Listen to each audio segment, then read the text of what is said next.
Hello, everybody. Dr. Rick here.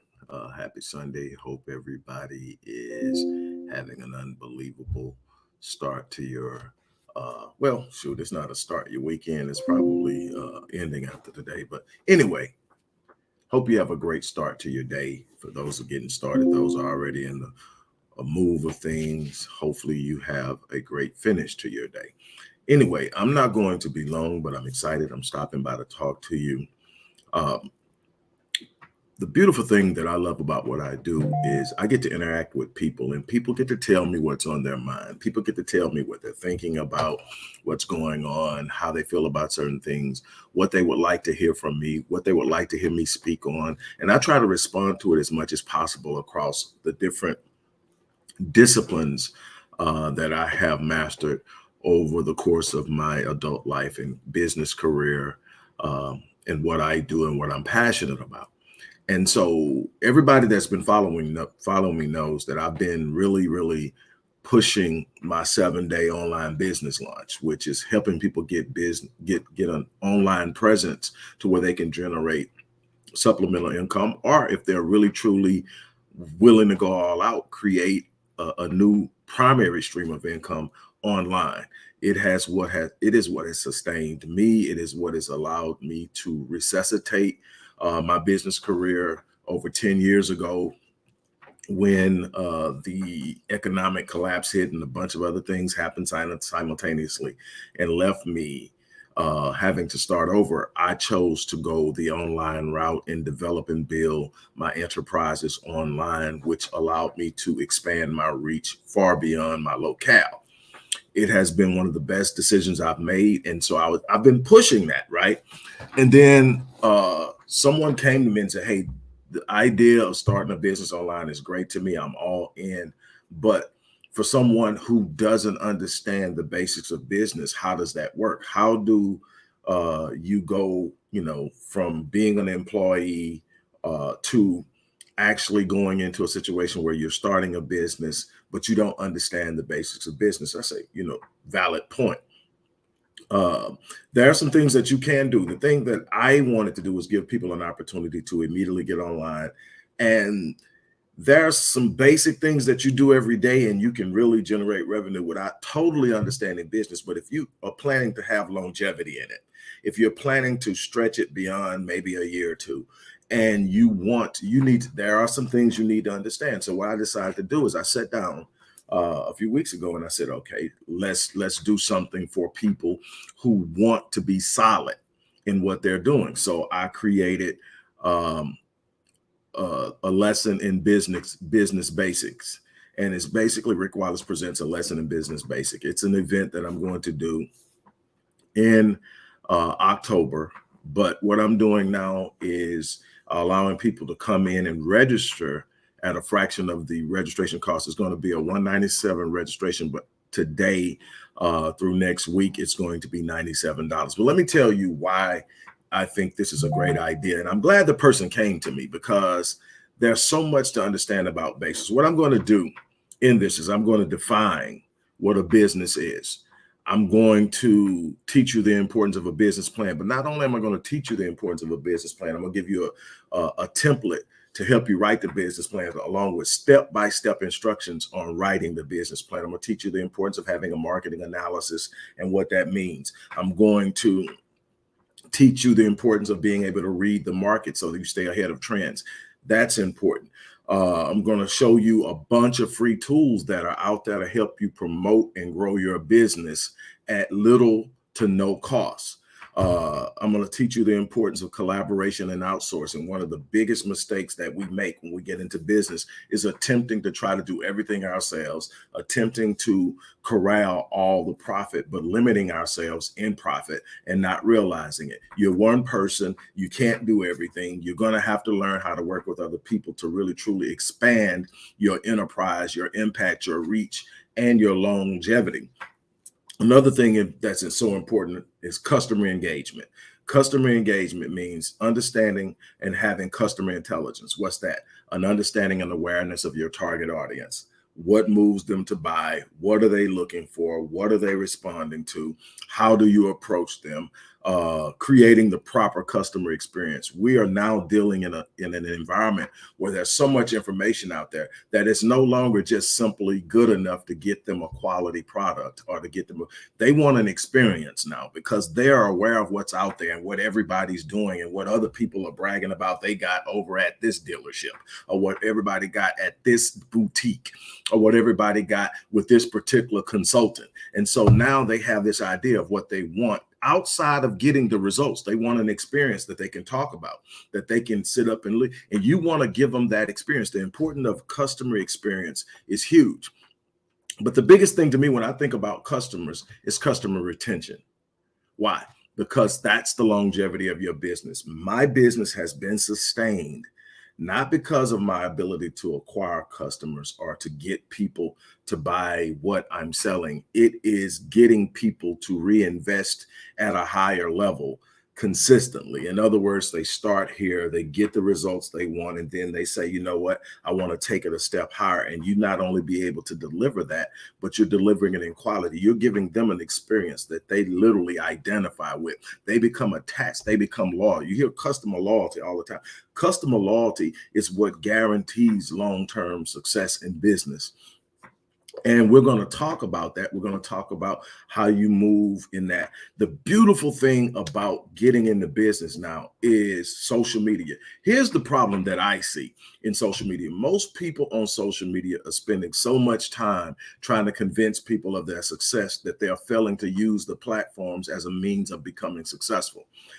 My thing is I do everything I can to share things that uplift people. I do everything that I can to share people to stuff that challenges people to move in ways that enhance their life and their lifestyle. I definitely promote my business and what I do. I'm offering myself in many ways, but just being on there to try to impress people or make a person feel you have something that you don't, or you've done something that you haven't, and you could literally actually be doing it if you understood how this thing worked. People are literally eating off of what's going on social media, and a lot of times we're on there and we don't realize we're telling them what we want, and they're presenting it to us in the exact way we say we want it, and we go, well, wow. And there you go, and you jump on it. The thing is, you have the ability with social media, with the internet, to properly engage people, to present things in a way that you can literally enhance what you're doing, enhance your lifestyle, grow your business, promote your idea. Now, again, I'm going to go back to the top and then I'm going to be done. We're going to talk about all the things I just mentioned, but here's the thing, defining business. People always talk about having a business, and I'm often asked, what are the considerations you give when you're thinking about starting a business? My thing is, people are constantly telling you what they want. What you have to do is ask yourself, does my skill set or the connections I have put me in a position to solve that problem or meet that need? And if it is, then there is a way to generate revenue doing it, because if something is valuable enough for a person to have, to acquire, to achieve, to accomplish, they will pay for it. So in essence, a business is this: identifying a problem, looking at yourself, your skill set, your connections, your resources, and saying, can I meet that need? Can I solve that problem? And if so, how do I solve that problem? And then once you determine you can solve the problem, you say, okay, what is it worth to this group of people, your target audience, the people who are in the scope of that experience that problem in a prevalent manner? And you say, okay, what is it? How valuable is it to them? And you look at it, and you can look at what other people are doing. If there are other people trying to meet the needs, you can look at what they're doing and how they're presenting it and whatever. Or if it's something so unique that you're coming in with, you are the trendsetter. And when you are the trendsetter, you get to set the price, because you're the first person that's coming in with a realistic resolution to what it is that they're asking for. And so that is the beginning of business. So my first consideration is, when I'm looking at something and saying, okay, am I going to enter into this market? The first consideration is there a problem prevalent enough that people are anxious and have an urgency to have a solution to this problem that doesn't already exist, or that I feel I can do in a way that it isn't being done, or do it better than it's being done. That's the first consideration. Then I have to consider how I'm going to deliver it. In what manner am I going to present it? In what manner am I going to deliver it? In what manner will it best serve the people who need it, so that they can have access to it, so that they can experience it, and so that they can see the results? And so it's problem solving with a level of quality. And then finally, it's how unique is the solution? Because here's what happens. You enter into a market, and the big part of the market is going to be dominated by people with big bucks. You know, if you go into retail, your Macy's and all the dealer and all those are going to be dominating that. That's not where you're going to get on at as an individual business owner or an entrepreneur. You're going to find small spaces like boutiques and stuff like that. But then you have to understand is why, or, you know, how am I going to get people who are going to these big places to come over? You're going to be looking for people who are looking for nuanced products and services, something that's slightly off or something that's unique, that they can go and have an experience that the average person isn't having. The experience is huge. I keep saying customer experience is huge, because you can provide the same product, but provide it in a different way, and people will gravitate towards you if the way you're providing it provides an experience that they enjoy. So that's the thing you're looking for. Put your personality into your business, because your personality is unique to you, and your uniqueness is what's going to distinguish you from other business owners. So you have to have a problem. Now, some people go for the need, not the need. Some people go for wants. There are trends on wants. There are trends. I haven't ever been a trend jumper. Trend jumpers can produce a lot of money real quick, but you got to keep jumping trends, because the trend dies. Primary example, when the pandemic first hit, selling masks was a big thing. You could get a bunch of loot real quick. The problem is, yes, exactly, a niche. Perhaps you have to jump into a niche. Black ice apparel, you're right on point. So here's the thing though, selling masks and stuff associated with the pandemic was cool for a while, but eventually people are going to stop wanting masks. People are going to start moving back to there being less people who need it. And then what happens is there's no longer a market for it, and the market is saturated with masks. You can go almost any store now and find masks on the shelf. Nobody's buying them because that trend died. I would rather find a problem that's going to be systemic or going to be long-term, and then come up with a solution for the problem. And I now have longevity. I got into human behavior. People are going to always have problems that they need help solving, mentally, emotionally, psychologically, and in business. So I became a business consultant. I became a life coach, and I've been a psychologist, and I work with people doing those things because I love it. And then I've gotten in business a bunch of other things simply because the opportunity was there and the need was there, and I could meet the need. I'm one of those people that I never say I can't. So if someone says, hey, look, man, there's this going on, and they're saying, right now we need this, and I don't know where to get it at. I don't know where to get it at tells me there's a need, a problem that somebody needs, and there's nobody out there doing it in a way that they see anything from it. So what am I going to do? Say, no, I don't know. No, I'm going to say, I'm going to do it. Then I'm going to go find out. If it's not something I have an expertise, then I'm going to go find the person who does.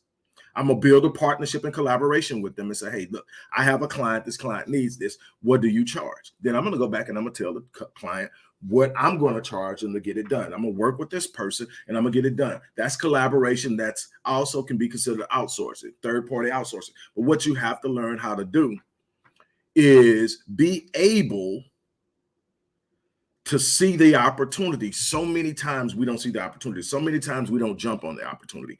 So many times we're so busy moving about and chasing stuff that we don't slow down to see there are needs out there to be met every day. Here's the thing. While most people are on social media socializing and one-upping one another and all the other stuff that happens, there is a group of people like myself and a lot of other businesses, and definitely the big ones, that are simply on there paying attention to what you post. I have literally conducted studies as a person who uses scientific method to understand things. I conduct studies. That's what I do. I do research. Facebook Instagram, YouTube, especially Facebook, YouTube. But here's the thing. All I have to do is find someone who's posted something that I want to collect data on. And then I sit up and I observe how people respond to it. And then I get all of the answers. I can collect that data. Now, here's the thing. A lot of people don't realize. You can go to Facebook in your settings and request all your data be downloaded. You can take everything that's current all the way back to when you first started and have it downloaded, or you can pick certain spots or time frames and say, I want this information downloaded. Now I take that downloaded information. Now I categorize it. I break it down, analyze it. It's telling me what people want. And there are companies a lot larger with a lot more money than what I have that can sit up and literally have algorithms that pull that stuff. And they are sitting up and they're looking at what you're saying and what you're doing, and they're gathering information, learning how to market to you, how to sell you, how to move you. Pharmaceutical companies are learning how to sell you. All this stuff is a part of how everybody's doing business. A bunch of us are on there socializing, and then other people are setting up their business enterprise by observing what we say, how we say it, what we complain about, what we enjoy, where we like to travel, what music we like. I mean, we're telling them everything. The best place to gather customer intel right now is social media. If you need to know what your target audience is talking about, I guarantee you there are at least 20 groups on Facebook where people who want to buy your product, your service, your expertise, your specialty. And let me tell you something. Don't tell me you don't have a service to offer. If you've worked for your company for 10, 15 years, you've put enough time in that you are literally an expert in whatever it is you did for them. And there's a place that needs your consulting advice in order to do better in what they're doing. Trust me. But you've got to have a mindset shift. And I talk a lot about that. My morning motivational stuff is about how you're thinking, how you're moving, why you haven't moved yet. But I want to give you the strategic side because that's important as well. Over the course of my 30 years, I've literally dove into 47 endeavors. I brought all of them to profitability. Some of them I dove into knowing that I was going to sell at a certain particular time, but I wanted to move into it just in some instances just to prove that I could. And in other instances, hey man, I want to get that. I'm not going to pass the opportunity up. It's not something I'm passionate about. And you got to know how much you can handle at once. Well, if I'm looking and saying, man, I'm pretty big, but I'm not passing that opportunity up. Get in on it, get something out of it, sell it, move on. But, and again, I'm one of those people that believe if you don't have an exit strategy on your business, you have a glorified job. Even if you plan on doing your business the rest of your life, you need to have an exit strategy that is beneficial to you economically, socially, and for your emotional and mental health. You got to have that, or you just have a glorified job, something you got to do every day, or you're going to sink. And then it becomes something that drains you. That's on another level. But what I'm trying to get you to understand is what a business is. And I distinguish between a business and a company. A company is something that does business. The business is the actual service you deliver. You're doing business with someone. You're doing an exchange with someone. You're providing them with something, and they're providing you with some form of compensation. The company is simply the housing of what type of business you do. So you got a bunch of companies that ain't doing no business, in other words. So what I decided to do, somebody came to me and said, hey, man, I love that course, 7-day business lunch. And literally that just came from over 10 years ago and say, man, I got to restart and I'm going to build my enterprise online this time. Why? Because now I have clients in Australia, South Africa, the UK. I have them in certain destinations in Kenya, Nairobi, and in the Caribbean. And I have clients obviously in the US. And I am locally in wherever place I'm living at the time, because I've lived in more than one place since I've started this. But where I'm saying is it extends my reach. It takes the limits off of what I'm capable of doing. It allows me to move more fluently and have better reach. My thing is really big about reach because I'm trying to help people change their lives. So what am I saying? I'm saying that this is by far the greatest opportunity and chance to enter into the world of business, especially for people who are willing to get out there online, because you can do it uh, literally at no startup, if you're willing to go a lesser refined route. I'm real big on branding, so it's going to cost you a little bit. You want a name, you want a domain name that is reflective of what you're doing. Costs you anywhere from $9 to $15. You want a professionally polished website. If you are good with moving and doing spatial things, you can probably get that done for a little or nothing yourself if you've got the time. If not, you can pay someone like my company, Myriad Business Solutions, to do it for you for $500 or less, depending on how you want it. I remember when I started, getting a good website could be as expensive as $5,000. And depending on what you wanted to do and how you want to do, it can still be pretty costly. But what you need to do in the presence you're trying to create, it doesn't need all of that. You have everything it takes. But what you're going to also have to have is an understanding of the importance of customer engagement. You need to be able to meet a need. You have to be very defined and precise in saying why you're different from everybody else, because everybody's out there. But what I love about my approach to business is, okay, I'm going to identify a problem. Then I'm going to see if I'm capable of providing the solution. If I'm capable of providing the solution, how is my solution different than the others that have been presented? How much more effective is my solution than the others that have been presented? And how effectively can I distribute or dispense the solution? That's the first thing. The second thing is always be available and in some way make sure that you're providing a quality product. That nothing is perfect. So I'm gonna tell you where you really actually win at is when someone has a question or a concern because something was missed.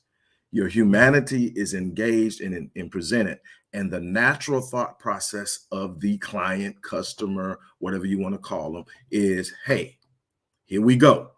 When you respond, or your team responds, depending on whether you bring in an automated response system or whatever, however you're going to do, all this stuff is out there. But what happens is when you respond, hey, look, I'm sorry. Let me take care of that for you. Throw a little extra stuff in there. Look, you know what? You didn't get your book. Tell you what, I'm going to send the book out to you, and I'm going to also spend this special guide on XYZ. And I'm going to send that out at no charge and whatever. And I mean, sometimes to quiet a client, I'm like, hey, look, I'll give you a free session with me. That's $350. It's on me. When are you available? Why? Because that is huge. Because it's not about getting a person's money the first time.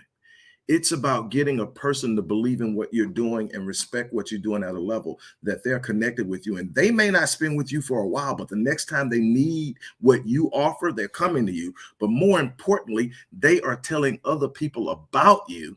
And even more importantly, they're not out there bad mouthing you.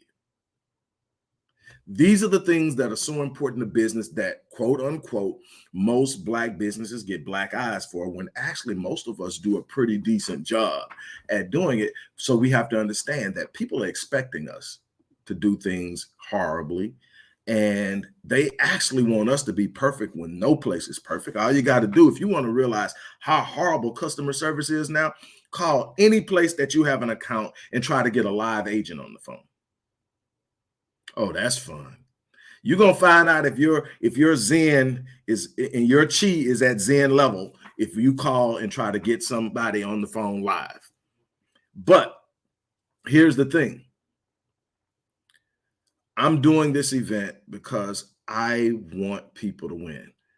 I want people to know that they can be out there creating their life and establishing a life for themselves. And this is why business is so important to me. It allows me the freedom to move in my life the way I need to be the best I can for the people in my circle, the people I love, my family.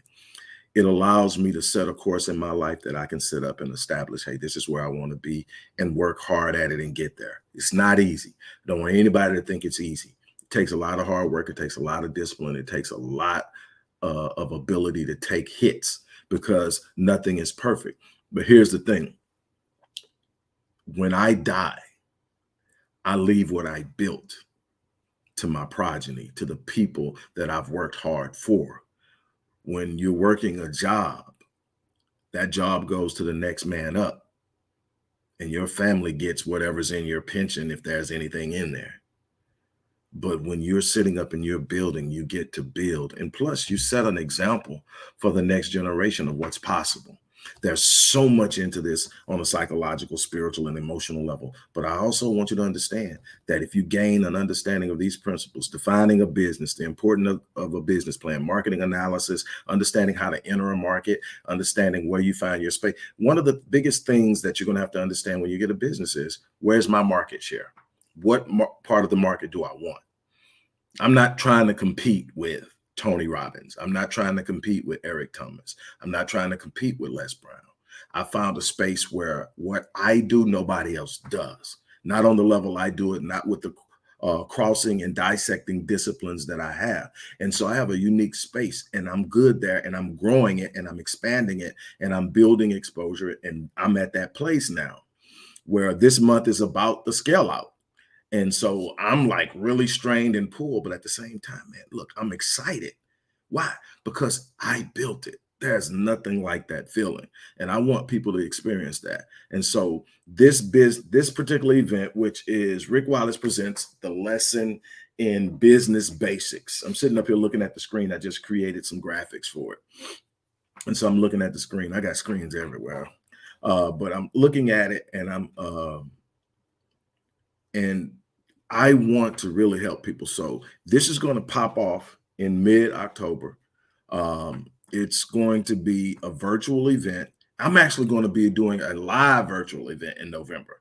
You don't want to miss that. This is going to be the Manifest Greatness thing. We were going to do it this month, but I decided to actually do a live one where we're going to have people in the audience, but we're also going to have a virtual opening where people can come in, and we're going to have screens up in the auditorium of people who are live, and we're going to let those people who are live also ask questions and do things. We're excited about that. That's going to take a little time to happen, but we're doing that in November. But in October, I am doing this business basics live event, but we're going to cover all the things I said. Let me go over them real briefly again, and then I'm off of here.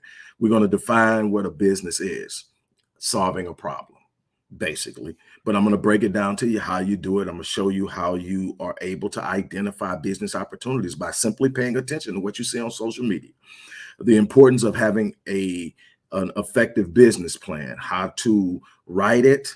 I'm going to give you a template to write it. We're going to give you step-by-step instructions to write it. We're going to talk to you about marketing analysis. We're going to give you information on that. We're going to give you information on how to set up an online presence. We're going to give you information on how to promote your online presence using free tools or low-cost tools. We're going to teach you how to read the market that you're in so that you can stay ahead of trends. Here's the thing that was said at the turn of the century. It said that in the turn of the century, literacy is not going to be determined by whether you can read or write. It's going to be determined by whether or not you have the ability to learn, unlearn, and relearn in real time.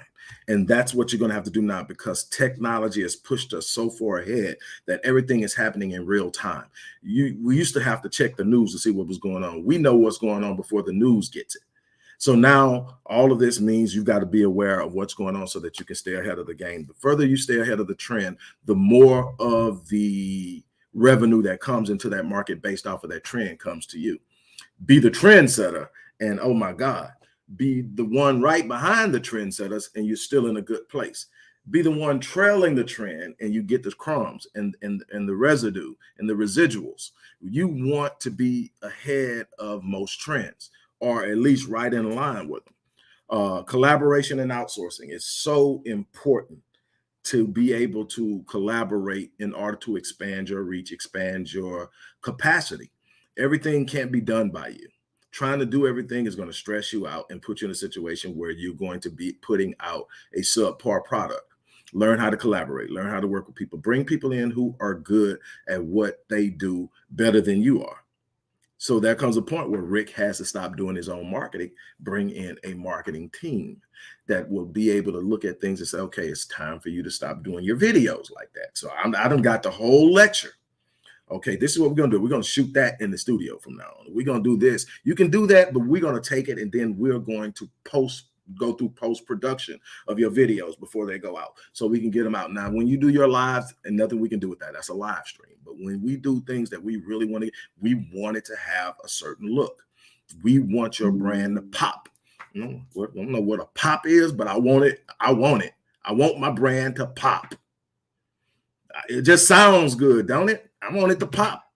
So all of that means, hey, look, so, all this stuff, we're going to talk about bleed rates and all that stuff, about, when you get to a break-even point in your things where your marketing is at least paying for itself and all the things that come up to it.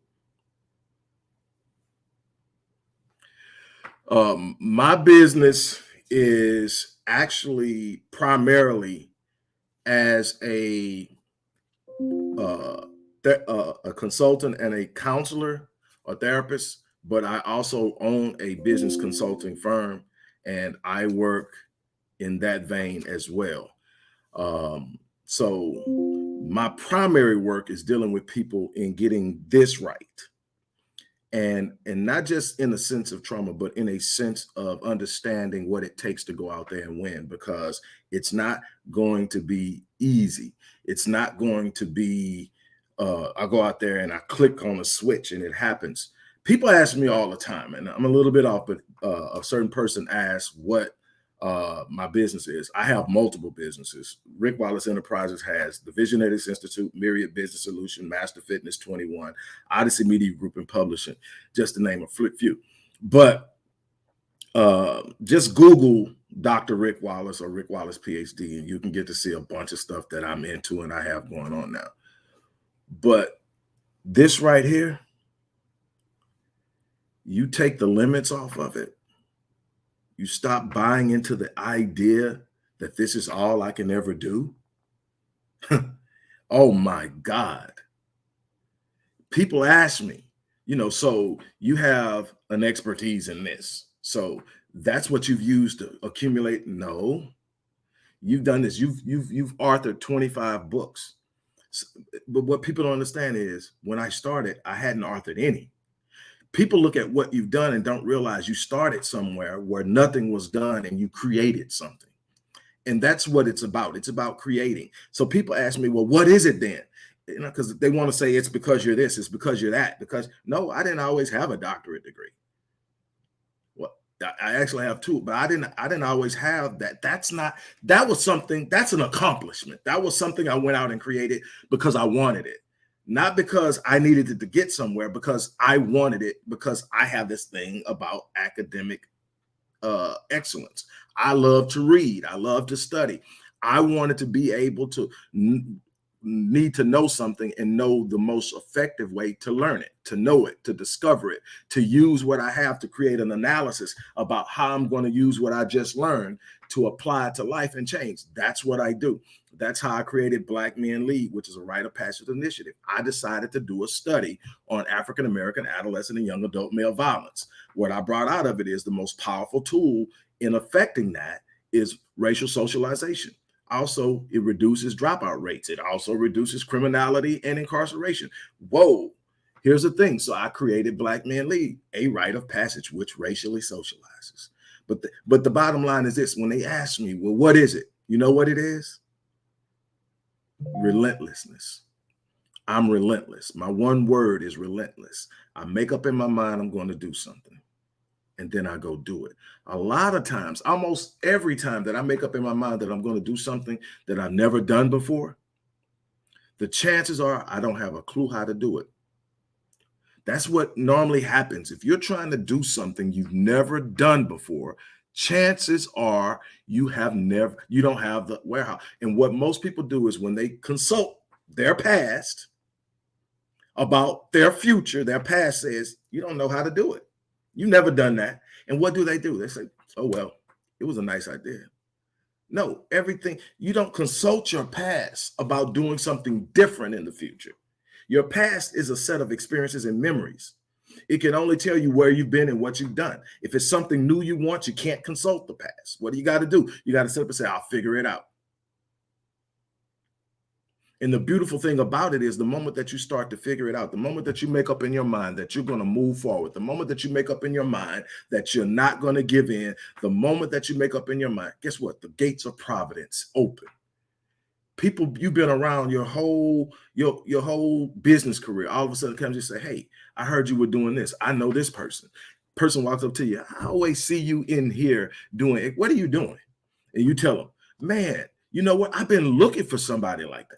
All of this stuff. But if you never move on it, if you never take action, if you never put skin in the game, it just becomes an idea. It's just an idea sitting there. And like the late Dr. Miles Monroe says, the wealthiest place on the planet is the cemetery.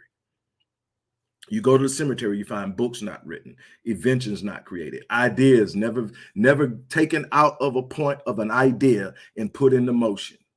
You find all kind of businesses never started. You take people and they've taken their entire potential to the grave with them. So normally when I do a video, at the end of the video, I have a tendency to say I live my life on full so that I die on E. All that means is I'm not taking my potential to the grave. I'm going to give life everything I have. Every day, I make sure I invest what I have for that day in that day. I'm going to say this and I'm done. I tell people all the time, procrastination is the thief of time and opportunity. And it's an act of arrogance. And people say, how is procrastination arrogance? It's an arrogance that believes I will have time tomorrow to do what I should be doing today. It's an assumption beyond your capacity to fulfill. And that right there leads to so many lost possibilities because we're not living our lives with value for every second. 86,400 seconds in a day. How you live those is going to determine the outcome of your life, period, point blank. No matter what it is you're trying to do, no matter how it is you're trying to do it. That's it. You are going to have to wake up and say, you know what? Next level. Oh, man.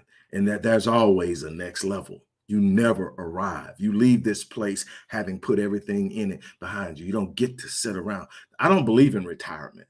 Retirement is something that came about and was created in the industrial age so that could be room for the newer people entering into a market where corporations were creating jobs so that they can expand their riches and their wealth.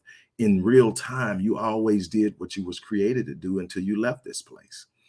You know, the blacksmith did what the blacksmith did. The tailor did what the tailor did. The farmer did what the farmer. You don't retire. That's why you find so many people going into mental decline shortly after retirement. Seem to be perfectly healthy. Next thing you know, 4 or 5 years down the line, you hear about their health declining or they passed away. Why? No sense of purpose anymore. No reason to really wake up. No drive anymore. Not having to use this to solve situations and problems that they've done all their life. They also get a sense of not belonging, not having a reason to be here. I'm not retiring. I'm going all in. Now, there's a point I want to get to where I know I don't have to work anymore. But I'm not stopping because as long as I can think, as long there is work to be done. And look, it's up to you what you do.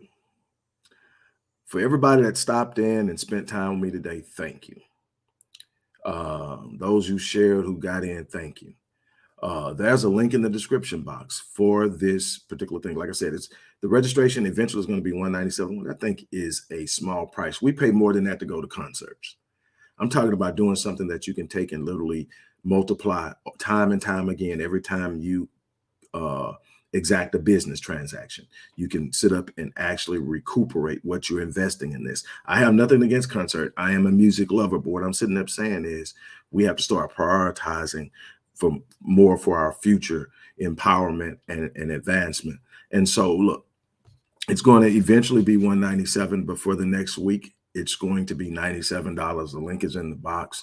Go ahead and register. When you register, you should hear within 24 hours from our support team acknowledging your registration, and then they will forward that on to me, and I will be personally sending out the material that will give you the basis and the foundation of what we're going to cover and how we're going to cover it.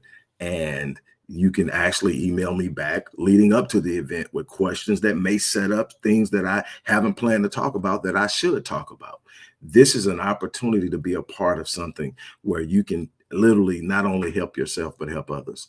On that note, look, I'm going to get ready to get out of here. As I always say, I live my life on full so that when I leave this place, I down and eat. My challenge is that you do the same thing. On that note, I am out of here. You guys have an unbelievable day.